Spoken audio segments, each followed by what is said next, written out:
আমি চিন্তা করছি যে আমার ছেলেকে একটা বড় লোক স্কুলে ভালো স্কুলে পড়ালেখা করাবো। তা আমি ধানমন্ডির একটা স্কুলে নিয়ে গেলাম। হঠাৎ করে রিসেপশন থেকে একটা সেক্সি হট মহিলা আসলো, স্যার অ্যাডমিট করাবেন? আমার মুখে দিয়ে বেরিয়ে গেছে ও ইয়া, ওই ইংরেজি ছবিগুলো দেখা থেকে। তো বসালো, স্যার আমাদের এখানে admission fee only 1 lakh sir. Oh no. আর sir tuition fee only 20,000 sir. আপা এই আওয়াজটা আর কইরেন না, আমি ভর্তি। মুরব্বীদের কথা বলাতে এরকম এক মেয়ে তার দাদিরে বলতেছে 18 বছর বয়সে বিয়ে হয়, তো নিচের চুলগুলি কবে থেকে ওঠা শুরু হয়? তো দাদিকে আমি তো কইতে পারবো না, আমার তো উঠছিল বিয়ে 4 বছর পর থেকে। দাদির বিয়ে 4 বছর পর থেকে, মানে দাদি 8-9 বছরে বিয়ে হয়ে গেছে। ও আগের দিনে তো বিয়ে হারাই যাইতেছে আজকে মাঝে মধ্যে। এরকম দাদির কথা বলাতে মনে পড়লো, এরকম নাতি দাদুর জন্য ভায়াগ্রা নিয়ে আসছে বিদেশ থেকে, আসবে দাদুর খুশি করতে হবে না কিছুটা দিয়ে।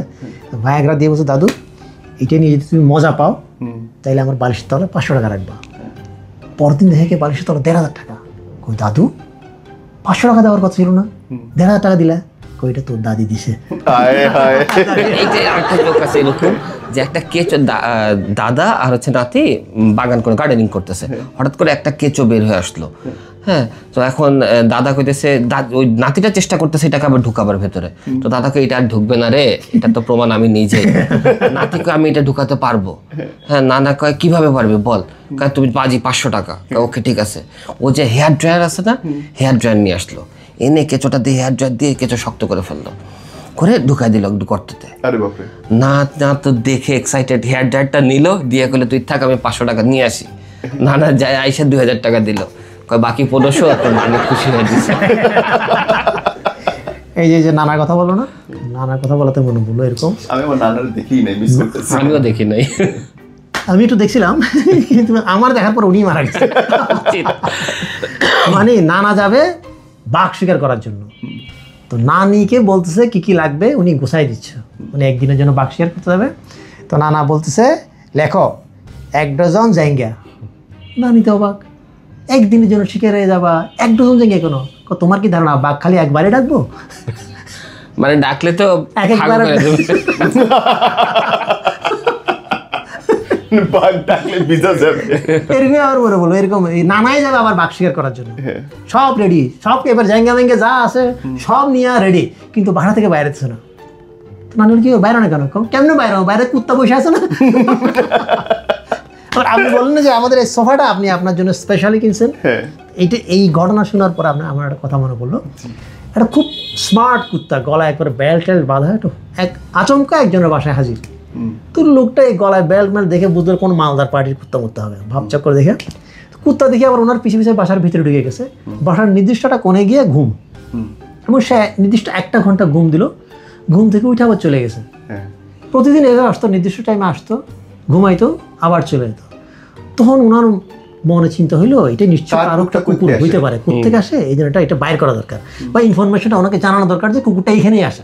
একটা চিরকুট লিখে দিছে যে আপনি হয়তো চিন্তায় থাকবেন, এই জন্য বলছি আপনার এই কুকুরটা এই ঠিকানায় আসে এবং 1 ঘন্টা ঘুমায় সে চলে যায়, কোনো ডিস্টার্ব করে না। কিন্তু পরদিন দেখা গিয়ে কুকুর গলা আরেকটা চিরকুট, জেনে খুশি হলাম যে কুকুরটা আপনার ওখানে যায়। আসলে হচ্ছে কি আমার বাসায় বউ cat cat cat cat cat cat cat শান্তি মতো ঘুমাইতে পারে না, এই জন্য আপনার ওখানে যায়, আপনি ওকে ঘুমাইতে দেন, এই জন্য আপনাকে থ্যাঙ্কস, আপনি অনুমতি দিলে কুত্তার লগে কালকে থেকে আমি আসতে পারি।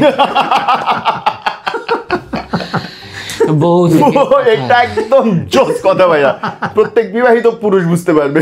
উনি বুঝছেন না, আপনি বুঝবো ভাই। 1 ঘন্টা আমি সাইফুল ভাই একটা কথা বলতে চাই, বা আপনার সামনে রেখে বা আপনার অডিয়েন্সের সামনে রেখে। সাইফুল ভাই, বাংলাদেশের গড় আয়ু কত?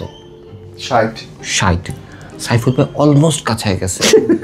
তা আমার একটা অনুরোধ ভাইয়া, জীবনের শান্তিটাই সবকিছু না, কিছু অশান্তির মধ্য দিয়ে যাওয়ার জন্য আপনাকে বিয়েটা করা উচিত। লাইফ স্ট্রাগল তো বিয়ের পরেই শুরু হয়, সঠিক তাই না? ভাই করছেন না?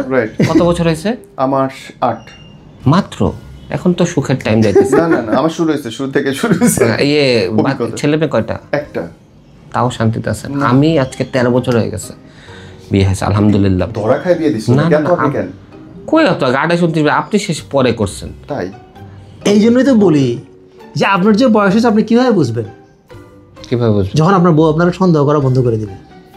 এবার আমার বুঝেন, আমি তো বিয়ে করি না, সন্দেহের কোনো চান্সই নাই, বন্ধ করবো কই থেকে? আমাকে তো বন্ধ করে নাই এখনো ভাইয়া, আমার বাপরে এখন সন্দেহ করে ওর মা। বলেন এই 13 বছর আমি এখনো এই বিয়ে করছি আমি 2012-র 18ই মে, এই দিনটায় আমি আমার বিয়ের ভিডিওটা সামনে ছেড়ে দেখতে থাকি, পুরোটা দেখি না, শুধু একটু জায়গা যে এত টাকা দেন মোহরে আপনি কি বিয়ে করতে সম্মতি থাকলে বলেন কবুল। আমি কান্দতে কান্দতে আল্লাহ তোরুক কইস্তা কবুল, তোরুক কইস্তা, কারণ ওই দিন যদি কবুলটা কোনোভাবে বন্ধ করতে পারতাম আজকে আমি মুক্ত। একদম সঠিক। কেমনে শান্তি পাবেন কই আপনি? প্রথম 2-4 বছরই মজা, 2-4 বছর ভাল লাগে আর কি, ধর যে পাইলিং টাইলিং হাবি যাবে সুবিধা তো আছে, ওগুলো তার আগের মতো টাকা খরচ করতে হয় না, তো শান্তিটা আছে। কিন্তু এরপরে শুরু হয় অশান্তি, যখন ট্যাবলেট ক্যাপসুল হয়ে যায়। 2টা ট্যাবলেট ক্যাপসুল, যেদিন মনে করেন আমার ইচ্ছা জাগে রাধে, সেদিন বউয়ের ইচ্ছা থাকে না, যেদিন বউয়ের ইচ্ছা থাকে সেদিন আমার ইচ্ছা থাকে না। আর এই থার্সডে নাইট যেদিন মনে করে আজকে হবে, সেদিন পোলাকে বাবা আসলে লুডো খেলি। এটা কি লুডো খেলার বয়স? কিন্তু শর্ত হচ্ছে তুমি আমার গুটি কাটতে পারবা না। হ্যাঁ, আমি কই বাবারে তুই ঘুমা, তারপর দেখ আমি কার গুটিটা কাটি। যাক মনে করেন কাটাকাটি হলো, পোলা 2টাতে ঘুম পাড়ালাম, পাড়ায় রাতের 11টা 12টা বা 1:30টার দিকে যখন সব ঠান্ডা, তখন বলে আসো। কিন্তু তখন শান্তি নাই। হঠাৎ করে পোলা উঠে বলবে বাবা হিসু করবো। একদিন এই ঘটনা ঘটছে ভাই, আমি দৌড়ায় কি করবো, খাটের নিচে ঢুকছি।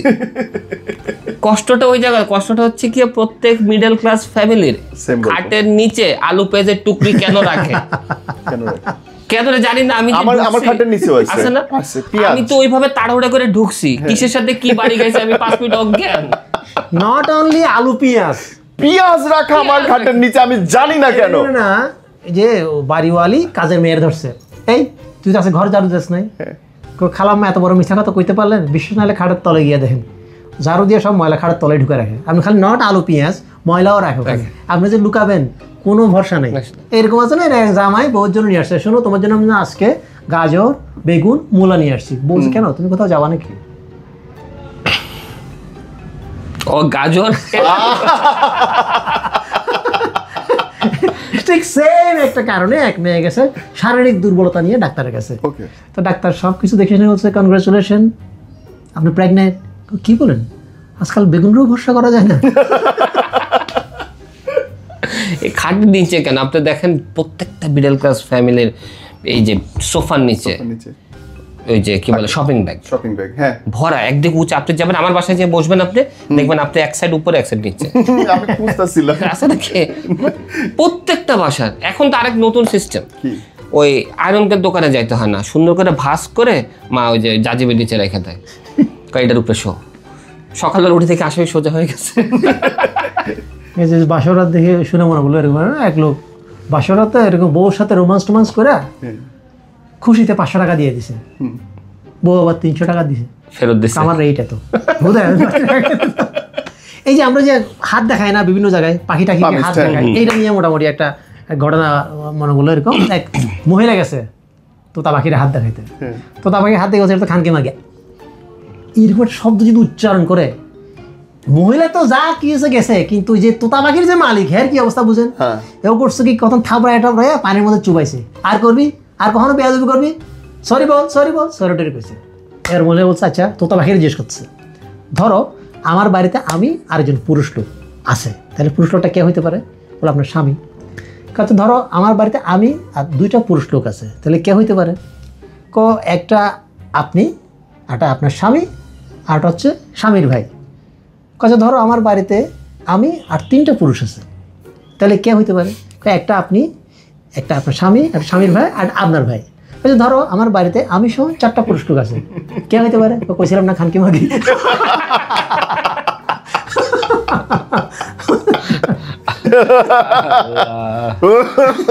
ভাইয়ের কিন্তু ওই ছেলের স্কুলে ভর্তি নিয়ে আমার কাছে খুব ভালো লাগছে। কোন স্কুলে? হচ্ছে এই স্কুলের নামটা পরে বলি, আগে হওয়াতে এটা বলি। বাচ্চা হওয়ার পরে ওই যে আজান দিতে হয় না, হ্যাঁ বাচ্চা কান, এইটা আমি ভুলে গেছিলাম। আমাকে বাচ্চা দেখাই গেল, আমি দেখলাম মাশাআল্লাহ খুব কিউট বাচ্চা। হ্যাঁ, তারপরে বাচ্চা হওয়ার পরে কি হয়, একটা প্যাম্পার্স একটা টাওয়াল দিতে হয়, তো দিয়ে আসলাম। হঠাৎ করে মা বলতেছে কিরে তুই আজান দাস নাই? আমাকে না, যা ভিতরে যা, তাদের আজান দিয়ে। এখন আমি যেয়ে দেখি যে 4টা বাচ্চা একই। আমি আমার দেখাইলো একটা বাচ্চা হয়েছে আমার 4টা, নার্সার্স কেউ কাছে নেই। উকি বেড়ে দেখি বউ 4টা একই রকম, অ্যাপ্রন পরে Apron পরে, right, হ্যাঁ হ্যাঁ। এখন আমি একটু খুঁজতে যেতেছি আমার বউ কোনটা, বিশ্বাস করে তো একটা বিছনার সামনে জাস্ট আমি উকি দিলাম, ওই পাশ থেকে দুইটা চোখ বড় হয়ে গেছে, মানে ওইটা আমার বউ। তখন আমি বুঝছি যে আপনি আপনার বউয়ের সামনে যদি অন্য কোনো মহিলার সামনে যান, পৃথিবীর কোনো অ্যানেস্থেসিয়া কাজ করবে না। অ্যানেস্থেসিয়া কাজ করবে না। তারপরে আমি বুঝলাম বউ ঠিক আছে থাক, তুমি থাকো, বাচ্চা কোনটা আমি জানি। তারপরে আমি আজান এইভাবে চারটা রেখে বাচ্চা আমি আজান দেওয়া শুরু করলাম, আল্লাহু আকবার, আল্লাহু আকবার। চারটা থেকে যে কোনো একটা তো আমার হবে। এবার আমি যেহেতু বললাম আমি যে ওই যে গরিব স্কুলে পড়ালেখা করছি, তা আমি চিন্তা করছি যে আমার ছেলেকে একটা বড় লোক স্কুলে, ভালো স্কুলে পড়ালেখা করাবো, যেন গরিবের ছাপ না থাকে। তা আমি ধানমন্ডির একটা স্কুলে নিয়ে গেলাম। যাওয়ার পরে দেখলাম যে আমার মনে হয় একটা 5 স্টার হোটেলে আসছি আমি, এত ওয়েল ডেকোরেটেড। হঠাৎ করে রিসেপশন থেকে একটা সেক্সি হট মহিলা আসলো, স্যার অ্যাডমিট করাবেন? আমার মুখে দিয়ে বেরিয়ে গেছে ও ইয়া, ওই যে ওই ইংরেজি ছবিগুলো দেখা থেকে। তো বসালো, স্যার আমাদের এখানে admission fee only 1 lakh sir. Oh no. আর sir tuition fee only 20,000 sir. আপা এই আওয়াজটা আর কইরা দাও, তুই আমি ভর্তি হয়ে যাবো। বাট আমি রিলেট করতে পারতেছি, আমি ভর্তি করেছি 96,000 টাকা দিয়ে। Yes, এই যে ওই ধানমন্ডির স্কুল, ইকবাল রোডের স্কুল, ওদেরই ব্রাঞ্চ একই branch। সব রসুদের গোড়া এক জায়গায়। এই জন্য দেখছি যে এরকম এক ব্যাংকে লেখা আছে নতুন নির্দেশনা, এখন থেকে আমাদের সুন্দরী মহিলা স্টাফদের দিকে তাকান, ব্যাংকে প্রতি মাসে 150 টাকা করে কেটে নেওয়া হবে। আসলে কিন্তু অনেকে জানে, কয়েকজন করে গেছিলাম অ্যাকাউন্ট বন্ধ করতে, পরে ক্রেডিট কার্ড লয়ে চলে আসি। মানে এত সুন্দর সুন্দর মেয়ে রাখে এবং এমনভাবে কনভিন্স করে, না দেখে কিন্তু আর কিছু করা যায় না। আর ভাইয়ের এখানে তো আসছেন, ভাইয়ের এখানে আমি একটা মোটামুটি আতঙ্কের নাম হচ্ছে গ্রিন টি। তো এইখানে ভাইয়ের গ্রিন টি খাওয়ার পর আমার উপলব্ধি হয়েছে গ্রিন টির 4টা উপকারিতা আছে। এক, গ্রিন টি খাইলে চেহারা ভালো হয়, কোনো দুধ দিতে হয় না। নাম্বার 2, বাসায় মেহমান আসলে গ্রিন টি দিলে লগে বিস্কিট দিতে হয় না। নাম্বার 3, এই গ্রিন টি খাওয়ার পরে এই মেহমান আর গ্রিন টি খাইতে চায় না। নাম্বার 4, সবচেয়ে যেটা বড় উপকারিতা, এই গ্রিন টি খাওয়ার পরে এই মেহমান হয়তো আর কোনোদিন আমার বাসায় আসবে না। ভালো তো, খারাপ না। বাট আমি গ্রিন টি মন থেকে খাওয়াই, আমি মনে করি এটা ভালো স্বাস্থ্যের জন্য। আমার অতিথিদের খাওয়াই একমাত্র সাইফুল ভাই তীব্র প্রতিবাদ করছে এটা। এই জন্যই বললাম না, আমার প্রথম লাইফে যখন আমাকে গ্রিন টি খাওয়ানোর জন্য নিয়ে প্রায় 3 কিলোমিটার দূরে নিয়ে গেছে, আমাদের 12 জনকে।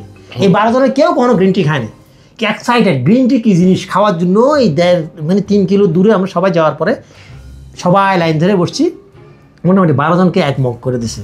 মাশাআল্লাহ, খুব আগ্রহ নিয়ে প্রথম চুমুক দেওয়ার পর আয় হায় আতঙ্ক, এই মগ আমি কেমন শেষ করব। আমার পাশের বন্ধু আবার সে আবার খুব ভদ্রতা বোঝে, ও খায় বলছে ওয়াও। আমি তুই আর কার খাবি না, খাওয়া যাবে না। আমি প্রথম কফি, আমি গরিব, কফি কই বুঝবো। তো এখন গার্লফ্রেন্ডে নিয়ে, এটা মনে হয় 2003 কি চালে, যে জেমকন গ্রুপ মিনা বাজারে ওখানে কফি ওয়ার্ল্ড একটা দোকানে, দোতলায়, হ্যাঁ বহু টাকা খাইছো আমার। আমি তো প্রথম ওইটা মানে রিসেন্টলি মনে হয় গার্লফ্রেন্ড নিয়ে অনেক যাইতাম ভাই, ওখানে গেছে একদম ওই কোনার সিটে জানে রাস্তা। এটাই প্রথম আমার কফি ওয়ার্ল্ড। আমি ওই দিন দেখে অবাক হলাম যে কোনো একটা এত বড় রেস্টুরেন্ট শুধু কফি বিক্রি করে। আমরা তো নরমালি চা খাই কি, সালাউদ্দিনের দোকানে দুধ চিনি বেশি লিকার কম করা জনা করে 3 কাপ চা 6 কাপে দিয়ে দাও, আমাদের অর্ডার শেষ। এখন যাওয়ার পরে আমি কফি অর্ডার দিলাম। এখন আসার পর দেখি coffee menu sir espresso, cappuccino. আমি কি তোর মায়ের বাপ, এগুলি আমি আইল টেস্ট করবো এখন? আমি উচ্চারণ করতে পারতেছি না। দে ভাই দে, স্যার হট ওর কোল্ড। আমি কেউ আলাম বলত নাকি, কোল্ড কফি কেউ খায় নাকি? কফি গরমের জন্য স্যার মিডিয়াম না লার্জ। আমি আজ থেকে ভাই প্লিজ দে, আমি পারুম না। এখন আমি আরেক ফ্রেন্ড সহ তো 3 জন, ওরা কফি নিয়ে আসতেছে। আমি দেখতেছি আসার সময় মগ 4টা। আমি তো টেনশনে, কারণ আমি অর্ডার দিয়েছি, আমি কিছু বুঝতেছি না। মাঝখানে একটু উঁচা, ওইটাতে নর্মালি মিল্ক থাকে, আমি জানি না। কারণ আমি আল্লাহ, এক প্লেটটা কফির দাম প্রায় 260 টাকা না কত ছিল তখন, রাইট? আমি চিন্তা করছি 3টাই আমার বিলটা আমার কিডনি যাবো গা, ও 4টা আনতেছে কেন, বুঝছেন ব্যাপারটা? এখন ওটা বড়, আমি মনে করছি ও লার্জ একটা নিয়ে আসছে, অর্ডার মিস করছে। হ্যাঁ, ও যখন 3টা দিয়ে গেছে, ওইটা দিতে যাবে, ওকে লাগবে না, এটা আমার লাগবে না, ওকে আমি ও মিল্ক দিয়ে গেছে। এখন দেখছি হুদা কালা কফি। ওরা ওইখানে যে হাসতেছে 3-4 জন, আমি তো তখন বুঝতেছি না। এখন আমি বুঝি যে ওরা কেন হাসছিল আমার দেখে, যে আল্লাহ গরিব আসছে এখানে। আমারও ভাই প্রথম মানে বড় লোকের টাকা দিয়ে অনেক প্রথম খাওয়া, তা আপনার মোহাম্মদপুরের একজনের নিয়ে গিয়ে। সাহসটা কত!